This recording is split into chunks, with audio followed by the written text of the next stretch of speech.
Hello বন্ধুরা, good morning. আর আমি সঞ্চিতা ছাদে আবার আজকে সকালে হাজির হয়ে গেলাম রান্না বান্না নিয়ে। তো আজকে সকালটা হচ্ছে একদম ঝলমলে সকাল, রোদে পুরো ঝলমল করছে।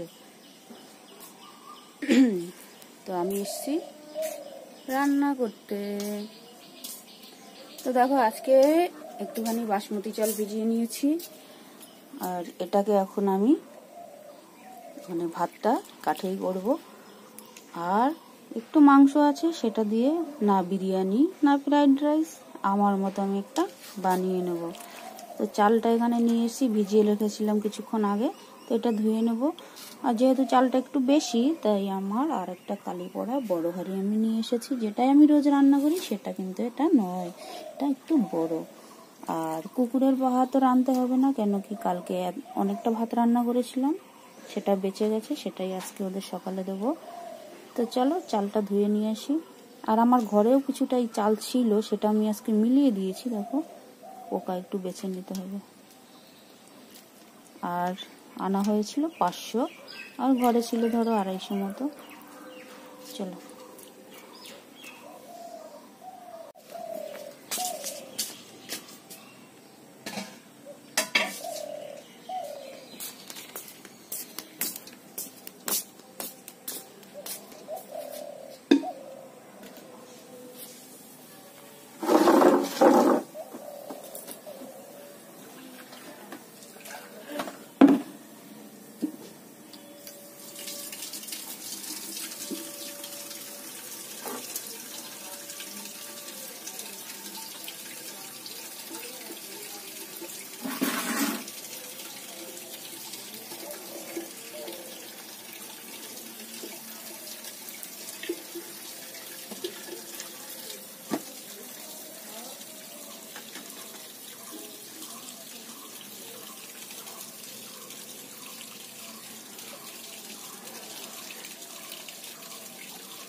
তা আমি এবার উনানটাকে ধরিয়ে দেবো, জলটা গরম হবে। আর আমার পেঁয়াজ রসুনের ছোলা হয়নি, শুধু মাংসটা ফ্রিজ থেকে বের করে জলে ভিজিয়ে রেখেছি।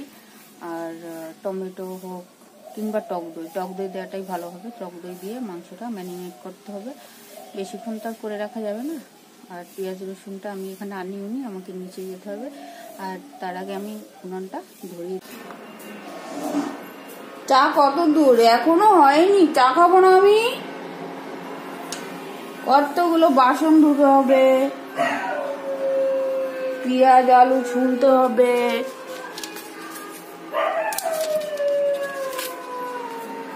ছড়ো না, ঘাঘুটো মারো কেন? দেখো, আমার পেঁয়াজ ছোলা হয়ে গেছে, নিচ থেকে আমি নিয়ে এসেছিলাম। আর এদিকে ভাতটাও হয়ে গেছে, উপর দেবো। আর দিয়েছি ডিম সেদ্ধ। আর এই আলুটা আমি হলুদ আর নুন দিয়ে প্রেসার কুকারে সিদ্ধ করেছি নিচে গেছে। খুব তাড়াহুড়ো লেগেছে, তার মধ্যে বলছি দাঁড়াও। তার মধ্যে না বরের সঙ্গে একটু ইয়ার্কি মারতে গেছিলাম, সিঁড়ি দিয়ে নামতে গিয়ে একটুখানি ওকে এরকম করে একটু ধাক্কা মারতে গেছি। আর সেই ধাক্কাটা আর কি একটু বেশি হয়ে গেছে, ও গিয়ে একদম করে দরজায় গিয়ে পড়ে কপাল ঠুকে গেছে। সরি বলারও টাইম নেই। বললাম যে আমার ভাত উপর দিতে হবে, তুমি জল দিয়ে ডলে নাও। আমি একটু দিয়েছি ডলে, বেশি আর কি ভালো না।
আদা আনিনি, আদাটা নিয়ে আসি, আদা ঘষতে হবে আর রসুনটাও ঘষে নেবো।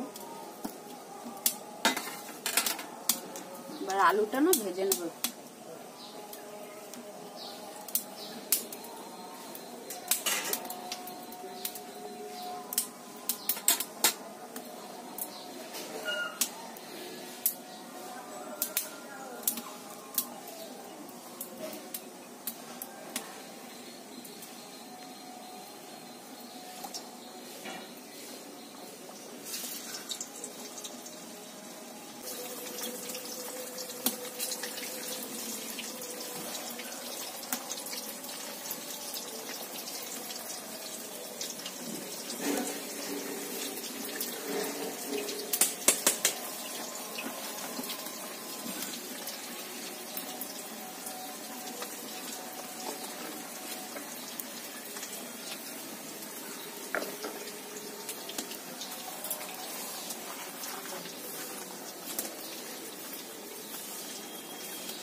গোটা রসুনটাকে আমি বাইরের খোসাটা একটু মানে ফেলে দিয়ে বাকি একদম গোটাটা দেখো ভেজে নিয়েছি।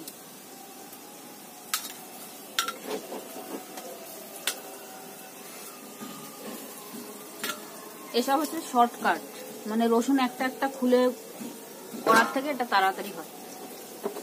এই দেখো ঘষে নিয়েছি।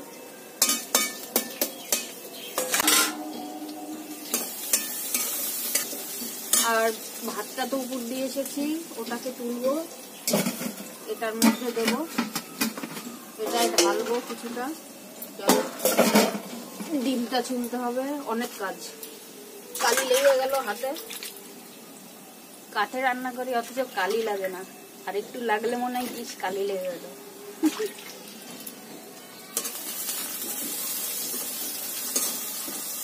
মাংসটা দিয়ে দিচ্ছি।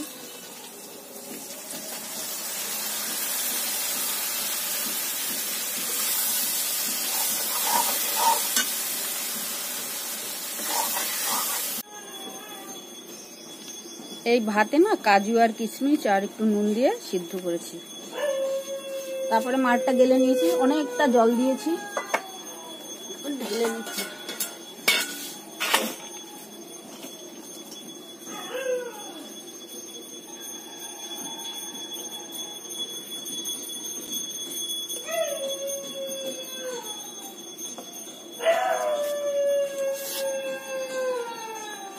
দেখো গ্যাসে রান্না করি, এটাই আমি একটু তেল মাখিয়ে নিয়েছি গরম করে।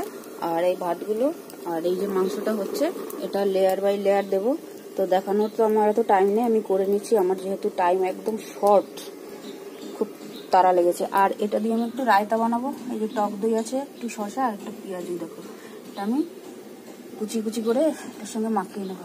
চলো।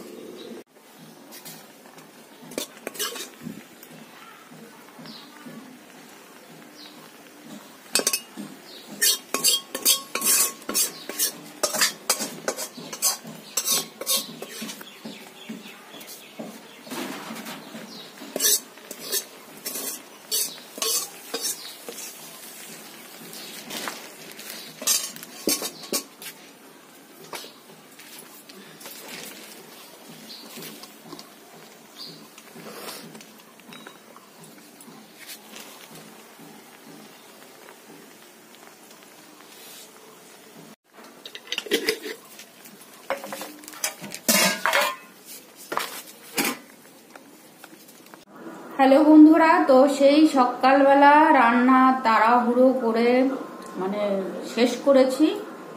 বিরিয়ানি তো দমে বসাতে হয়, সেটা হয়নি, সেজন্য ভাতটা একটু বেশি মানে হবে না বলে ভাতটা একটু বেশি সিদ্ধ করেছিলাম। তারপর যাই হোক, কোনো গন্ধপাতি তো কিছুই দেয়নি, কিন্তু রিপোর্ট ভালোই হয়েছিল। কিন্তু ভিডিওটা তো তোমাদের শেষ মানে টাটা বাই বাই বলার সময় হয়নি, এত তাড়াহুড়ো ছিল। তো ওই জন্য আমি এখন ডিউটি থেকে বাড়ি ফিরলাম, তো ভিডিওটা এখানে শেষ করব। সেই জন্য তোমাদের একটু টাটা বাই বাই করার জন্য আমি দেখো এখনো চেঞ্জ করিনি, এসে ঢুকলাম সবে। তো এই আর কি, সঙ্গে থেকো, পাশে থেকো, দেখা হচ্ছে আবার। তো এখন আমি আসি, এইটাই বলার ছিল। টাটা।